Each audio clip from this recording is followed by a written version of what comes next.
Or when I talked about like having hemorrhoids, he's like, I can't believe I told people about your hemorrhoids. And I'm like, it's real life. Have either one of you ever gotten in trouble for what you've divulged about your relationships thus far? Oh yes, we both have.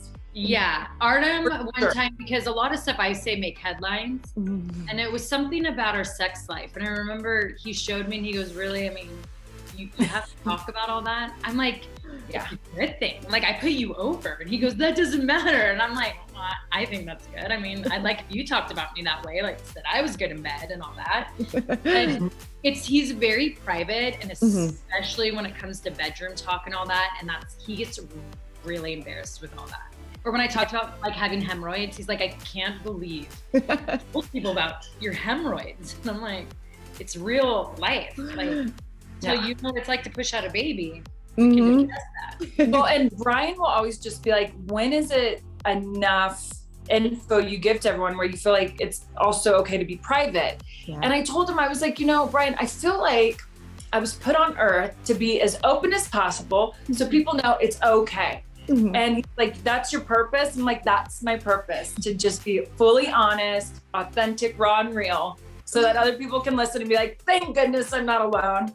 So that's how I look at it. So that's what I told him. So I'm like, I'm sorry. Yeah, that are in people's head, not even shoulders, of like stuff that you actually say. And then we're there to like, just to say it out loud. Yes. Right. I love it. I know that you both said back in, I think, June, that maybe Total Bella is like, you kind of see an end in sight for that. Do you still feel like that? And is maybe podcast world kind of where you kind of want to shift your sights to? Yeah, I know for me, I have felt that more than ever. The more my son is growing up, and, I'm trying to keep it as normal of a life for him as possible. And I was telling Brie this because Birdie is just so scarred of cameras and like phones and pictures because reality TV. And I was like, I don't want to raise my son on reality TV. I just don't. And we have such a beautiful private life in Napa Valley. And the more that I'd been there without cameras, the more that I'm like, I want to keep this private and special.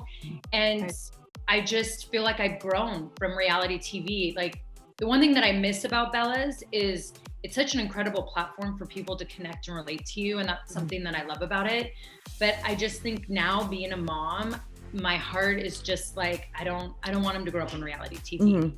Right. I feel the same. And the one thing I told Nicole that would be fun is like, maybe if you and Artem did a wedding special, like we could do like fun little specials like that. But your kids, it is true. Like the minute you have your children, it really makes you rethink privacy in those terms. Especially my daughter got to a point where the minute the crew would walk in, she'd just freak out. And I was like, okay, Birdie, you just want to, and my husband, the house. He would freak out. He'd be in his room. And so, but always, I guess, too, with the Bellas, never say never. But we hope to get into, other different TV, like fun TV projects. So like Nikki, who's judging on America's Got Talent Extreme, and I did a fun show this summer. So we have these fun little projects that we hope we can keep like those creative juices flowing in those ways. Definitely. I know you mentioned wedding special before. Nikki, how are wedding plans going? Are you, because I think you told us the last time that you would be getting married next month. Is that still the plan? No. Artem and I talked, and we did say once our house is done. I mean, our house was supposed to be completed months and months ago, and it's just a headache. I mean, anyone who's built a home or remodeled a home, there's so many headaches with it. So we both agreed, like, the minute our house is done, which it's supposed to be done in a month, so fingers crossed. It was supposed to be done in 2 weeks, so we'll see. We want to plan a date. But I told him, let's just get a date in the books. His one biggest thing is he's like, I have to have my parents there. That's his one wish. Which I agree. Yeah, no, I agree too. But I told him that I feel like if we plan a date, even if it's a year out, it'll be easier to get them visas. So if we move in at the end of November, then for the holidays, we are going to book a date, whether it's a year out or not. We are just putting it on the calendar so we can get married. Are you like anxious to get married? Or are you just, kind of enjoying life with Mateo and just, engaged life?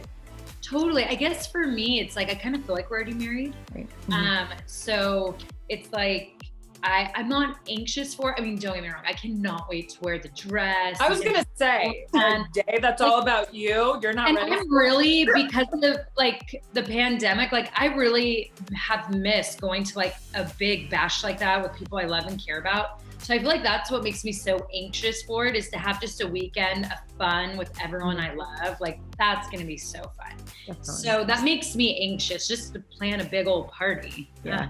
Well, and my grandmother keeps asking me, she's like, so when are they going to have their wedding? And I'm like, Nicole, you need to plan it soon for Nana. Yeah. Because Nana wants to go.